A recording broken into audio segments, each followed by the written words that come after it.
যেই দলটাকে সাপোর্ট করে আমি মরলাম, জীবন দিয়ে দিলাম, যেই লোকটার জন্য আমার হাজার হাজার লক্ষ কোটি কোটি টাকা ব্যয় করলাম, ওই লোকটা আজকে যদি ইসরায়েলের পক্ষে থাকে, আমি তাকে কেমনে বন্ধুরূপে গ্রহণ করি? আল্লাহ না বলছেন বা'দুহুম আউলিয়া ও বা'দ, তারা একে অপরের বন্ধু, তাদেরকে বন্ধুরূপে গ্রহণ করিও না। তুমি কেমন মুসলমান দাবি করো? তুমি কেমন মুসলমান দাবি করো? তুমি আজকে মুসলমানের পক্ষে থাকতে পারলা না, মুসলমানকে সাপোর্ট দিতে পারলা না, আর তুমি বেদিন বেঈমানদেরকে সাপোর্ট করে তুমি মারা গেলা। তোমার জীবন, তোমার ধ্বংস, তোমার আখিরাত ধ্বংস। হাসরের ময়দানে আল্লাহর জাতের কসম, আল্লাহ তাআলা আল্লাহর পয়গম্বরের মাধ্যমে জানিয়ে দিয়েছেন। আল্লাহর পয়গম্বর বলেন, তুমি নামদারি মুসলমান আল্লাহর আরশের নিচে স্থান পাবে।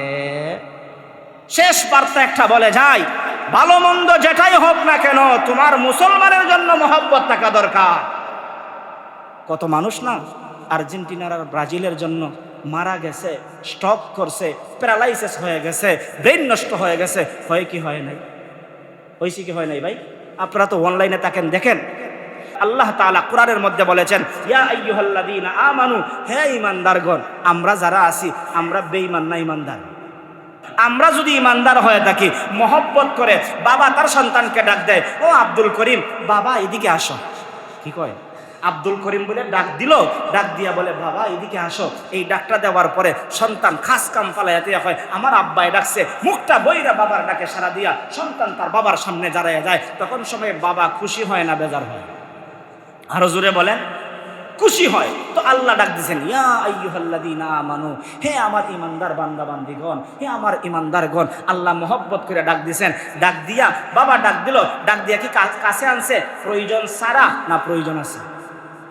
বাবা ডাক দিয়ে আনছে, ও আব্দুল করিম আমার কাছে আসো। ডাক দিয়ে আনলো মহব্বতের সাথে। আল্লাহ যে ডাক দিয়েছেন, আল্লাহর ডাক দেওয়ার পিছনে কারণ আছে না নাই? আছে। আল্লাহ ডাক দিয়া বলেন, ইয়া আইয়ুহাল্লাযীনা আমানু, হে ঈমানদারগণ, লা তাত্তাখিযুল ইয়াহুদা ওয়ান নাসারা আউলিয়া, তোমরা ইহুদি এবং খ্রিস্টানদেরকে বন্ধুরূপে গ্রহণ করিও না। কে বলছেন? আরো জোরে বলেন, কে বলছেন? আল্লাহ বলছেন, মহব্বত করে বলছেন। কে বলছেন? আল্লাহ বলছেন। কিভাবে বলছেন? মহব্বত করে আল্লাহ বলছেন। বাবা তার সন্তানকে ডাক দিল, আব্দুল করিম আসো। মহব্বত করে ডাক দিয়েছে। ডাক দিয়া বলে, বাবা বিশ্বনাথ বাজারে যাইও না, বিশ্বনাথ বাজারে যাইও না। সন্তান যদি সুসন্তান হয়, বাবার কথা অমান্য করতে পারে না।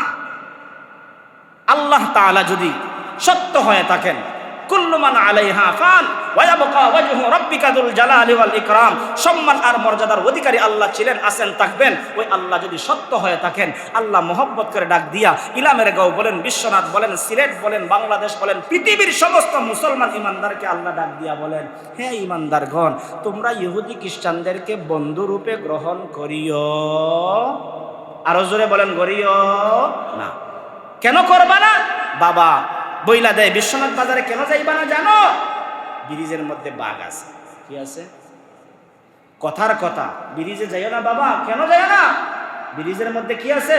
বাঘ আছে। সতর্ক করলো আল্লাহ। বলেন, ইহুদি খ্রিস্টানদেরকে কেন তোমরা গ্রহণ করবা না জানো? তারা হলো বা'দুহুম আউলিয়া ও বা'দ, তারা একে অপরের বন্ধু, তারা সম্পর্কে আছে। বাঘের সাথে বাঘের একটা সম্পর্ক আছে, চুম্বন দেয় না, খামর দেয় না, আক্রমণ করে না, খামসা মারে না। কিন্তু আরেকটা মানুষ যদি যায়, তারে ছাড়বনি। আমার কথা কি বুঝাইতে পারছি? আমি কিন্তু আয়াতও বলতেছি, সাথে একটা উদাহরণ দিতেছি। এই আয়াত আরো অনেকদিন বলেছি, জানি না আপনাদের কান পর্যন্ত পৌঁছাইতে পারছি কিনা। আজকে উদাহরণ দিয়ে বলতেছি।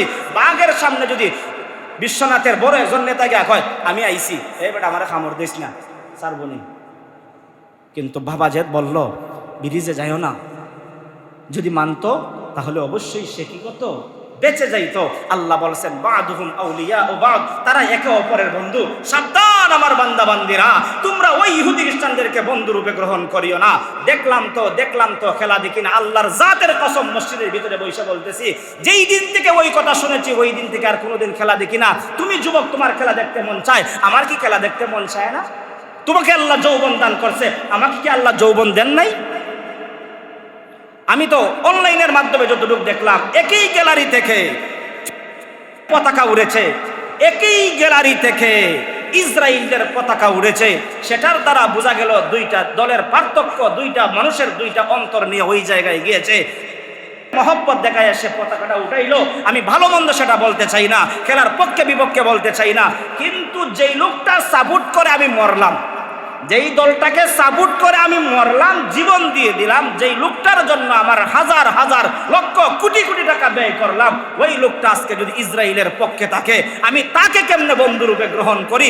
আল্লাহ না বলছেন বা'দুহুম আউলিয়া ও বা'দ, তারা একে অপরের বন্ধু, তাদেরকে বন্ধুরূপে গ্রহণ করিও না। তুমি কেমন মুসলমান দাবি করো? তুমি কেমন মুসলমান দাবি করো? তুমি আজকে মুসলমানের পক্ষে থাকতে পারলা না, মুসলমানকে সাপোর্ট দিতে পারলা না, আর তুমি বেদিন বেঈমানদেরকে সাপোর্ট করে তুমি মারা গেলা। তোমার জীবন, তোমার ধ্বংস, তোমার আখিরাত ধ্বংস। হাসরের ময়দানে আল্লাহর জাতের কসম আল্লাহ তাআলা আল্লাহর পয়গম্বরের মাধ্যমে জানিয়ে দিয়েছেন। আল্লাহর পয়গম্বর বলেন, তুমি নামদারি মুসলমান, আল্লাহর আরশের নিচে স্থান পাবে। এজন্য পায়ে ধরে বলি, আপনি আনন্দ নেওয়ার জন্য নেন, অসুবিধা নাই। খুশি করার জন্য সামান্য সময় দেন। দুনিয়ার বাস্তবতা, গুনাহ তো এমনি হচ্ছে, তার মানে এমন আনন্দ দিয়েন না যে আনন্দের দ্বারা তোমার ঈমান চলে যায়। এমন ভাবে উৎফুল্ল করিও না যে উৎফুল্লের দ্বারা তোমার ঈমান চলে যায়। আল্লাহর পয়গম্বরের একখানা হাদিস আছে, 1 মিনিটের ভিতরে বলি। আল্লাহর পয়গম্বর বলেন, বেদিন বেঈমানের কোনো ভালো জিনিস, অর্থাৎ তার গান বলেন, বাজনা বলেন, দুতারা বলেন, তিন তারা বলেন, যত ধরনের আর তাদের হারমোনিয়াম বলেন বা তাদের কোনো কালচার বলেন, এগুলো দেখা যদি কেউ দিল থেকে বলে, হাই রে ইহুদিদের ওই কাজটা তো খুব ভালো, কি কথাটা বুঝবেন? যদি কেউ বলে ইহুদিদের ওই কাজটা কর না, ইহুদিদের ওই কাজটা ভালো, কেউ যদি মন থেকে বলে ফেলে, আল্লাহর পয়গম্বর বলেন সে তার দলভুক্ত হয়ে গেল। নাউজুবিল্লাহ কইতেন না? আচ্ছা, এরকম আসেনি মনে করেন মুসলমান যে ইহুদির ওই তার জার্সিটা খুব ভালো, তার চুলটা খুব ভালো, তার হাঁটাটা খুব ভালো, তার এই যে পায়ের মধ্যে এইটা লাগাইছে খুব ভালো, এটা আমার পছন্দ করা দরকার। তুমি কি মুসলমান? তুমি দাবি করো মুসলমান, গুরু কাউরা মুসলমান, আল্লাহর দরবার তুমি মুসলমান হতে পারো নাই। আর তোমার মতন মুসলমানের কোনো দাম আমার আল্লাহর কাছে নাই। তোমার চাইতে দাম কুকুরের দাম আছে, আল্লাহ কুকুরকে জান্নাত দিবেন। তোমার চাইতে একটা গাছের দাম আছে, আল্লাহ একটা গাছকে জান্নাত দিবেন। আল্লাহ হাজারো প্রাণীকে আল্লাহ জান্নাত দিবেন। তোমার মতন নাফরমান মুসলমানকে আল্লাহ জান্নাত দিবেন না। ঘোষণা খা, আল্লাহর ঘোষণা। কথাটা শক্ত হয়ে থাকলেও নিজের দিলের ভিতরে প্রশ্ন করেন, নিজের দিলের ভিতরে প্রশ্ন করেন। আল্লাহ বলেছেন, ওয়ালাকাদ যারানা লিজাহান্নামা কাসীরাম মিনাল জিন্নি ওয়াল ইনস, অনেক জিন জাতি আর মানুষকে দিয়ে আল্লাহ জাহান্নাম তৈরি করেছেন, ওই জাহান্নামের মধ্যে নিক্ষিপ্ত করবেন। তুমি না সৃষ্টির শ্রেষ্ঠ জাতি? তুমি না দাবি করো তুমি মুসলমান? তুমি না ঈদুল আজহার নামাজে আসো? তুমি না ঈদুল ফিতরের নামাজে আসো? তুমি না শুক্রবারে নামাজে আসো? তুমি কেমনে একটা বেদিন বেঈমানকে সাপোর্ট করো? যেই কথাটা আমার আল্লাহ বলেছেন, ইহুদিরা কি আপনাকে পাইলে ছেড়ে দিবে? মুসলমানের বন্ধু হতে পারে? যত সমাধান হয়েছে, যত জাতিসংঘের মধ্যে বিচার হয়েছে, কোনোদিন কি মুসলমানদের আক্রমণ, মুসলমানদের এই ব্যথা, মুসলমানদের এই নির্যাতন তারা বন্ধ করতে পারছে? পারে না। উপরে দিয়ে সান্ত্বনা দেয়, ভিতরে দিয়ে তারা জ্বর ঠিকই কাটতেছে। যদি এটা নাই হতো, ফিলিস্তিনের পতাকা দেখার পরে ইসরায়েলের পতাকা কেমনে ওই জায়গায় আসে?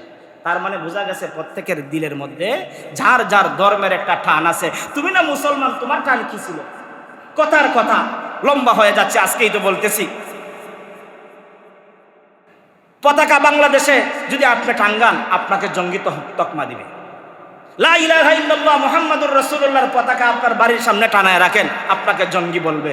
কিন্তু আপনি যে ব্রাজিলের পতাকা টাঙ্গাইলেন, কয়জনে আপনাকে জঙ্গি বলেছে? আপনি যে আর্জেন্টিনার পতাকা টাঙ্গাইলেন, কয়জনে আপনাকে জঙ্গি বলেছে? কিন্তু আপনি লা ইলাহা ইল্লাল্লাহ মুহাম্মাদুর রাসূলুল্লাহ এই পতাকাটা টাঙ্গানোর কারণে জঙ্গি তকমা দিয়া তাকে ধরে ফেলে। তার মানে বোঝা গেল কি, এটার ভিতরে অ্যালার্জি আছে। এটা বললেই বেদিন বেঈমানদের গায়ে জ্বলে। লা ইলাহা ইল্লাল্লাহ মুহাম্মাদুর রাসূলুল্লাহ মক্কার বেদিন বেঈমানরা সহ্য করতে পারে নাই। লা ইলাহা ইল্লাল্লাহ মুহাম্মাদুর রাসূলুল্লাহ মদিনার বেঈমানরা সহ্য করতে পারে নাই। এরকম ভাবে যত বেদিন বেঈমানরা আছে, তারা জানে লা ইলাহা ইল্লাল্লাহ মুহাম্মাদুর রাসূলুল্লাহর ভিতরে পাওয়ার আছে, ওই লা ইলাহা ইল্লাল্লাহ মুহাম্মাদুর রাসূলুল্লাহকে তারা সহ্য করতে পারে নাই। অতএব আমার দিলে, আমার কলমে, আমার ঘরে, আমার বাড়িতে, আমার সমাজে, আমার সব জায়গায় লা ইলাহা ইল্লাল্লাহ মুহাম্মাদুর রাসূলুল্লাহর পতাকা দিলে, অন্তরে, সমাজে, সব জায়গায় থাকা দরকার আছে না নাই? কিন্তু আমরা রাখতে পারি না, ডরাই।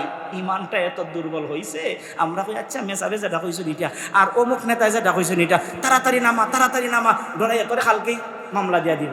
দেখা যায় লা ইলাহা ইল্লাল্লাহর পতাকা নামাই দিছে। হ্যাঁ, লা ইলাহা ইল্লাল্লাহর পতাকার মধ্যে কি কোনো অন্যায় আছে? অন্যায় নেই। এজন্য দোস্ত, সার সংক্ষেপ কথা হলো, কেউ কারো আপন না। আল্লাহ আপন ছিলেন, আল্লাহ আপন আছেন, আল্লাহ হাসরের ময়দানও আপন থাকবেন। আল্লাহ আপন আমাদেরকে বানায়া আল্লাহর আরশের নিচে স্থান দিতে চান। আমরা আল্লাহর আরশের নিচে স্থান পেতে চাই কি চাই না?